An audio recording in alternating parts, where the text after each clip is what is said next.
வங்கக்கடலில் வடக்கு மற்றும் அதனை ஒட்டிய கிழக்கு மத்திய கடல் பகுதியில் நிலை கொண்டுள்ள ரிமால் புயல் தீவிர புயலாக வலுப்பெற்றது. 6 கிலோமீட்டர் வேகத்தில் நகர்ந்து வரும் ரிமால் புயல் தற்போது அதிதீவிர புயலாக வலுப்பெற்றுள்ளது.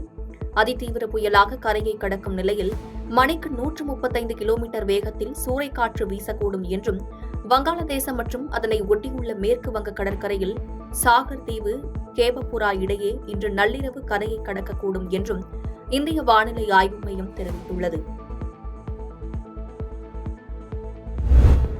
இமாச்சல பிரதேச மாநிலம் ரோரு நகரில் நடந்த காங்கிரஸ் கட்சியின் தேர்தல் பிரச்சார பொதுக்கூட்டத்தில் அக்கட்சித் தலைவர் மல்லிகார்ஜுன கார்கே கலந்து கொண்டார். அப்போது பேசிய அவர், காங்கிரஸ் பாகிஸ்தானுடன் போரிட்டு வங்காளதேசத்துக்கு சுதந்திரம் பெற்று தந்துள்ளது. இந்நிலையில் தற்போது இந்திய நிலப்பகுதியை சீனா ஆக்கிரமித்த போதிலும் பிரதமர் மோடி மௌனம் காத்து வருகிறார் என்று குற்றம் சாட்டி பேசினார்.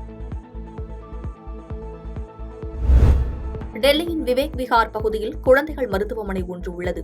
இந்த மருத்துவமனையில் நேற்று இரவு திடீரென பயங்கர தீ விபத்து ஏற்பட்டது. இந்த தீ விபத்து குறித்து தகவல் கிடைத்ததும் விரைந்து வந்த தீயணைப்பு வீரர்கள் தீயை அணைக்கும் பணியில் ஈடுபட்டனர். பல மணி நேரம் போராடி தீயை கட்டுக்குள் கொண்டு வரப்பட்டது. மருத்துவமனையில் இருந்து 12 குழந்தைகள் மீட்கப்பட்ட நிலையில் 7 குழந்தைகள் உயிரிழந்தன. ஏனைய குழந்தைகளுக்கு தீவிர சிகிச்சை அளிக்கப்பட்டு வரும் நிலையில் இச்சம்பவம் குறித்து போலீசார் விசாரணை மேற்கொண்டு வருகின்றனர்.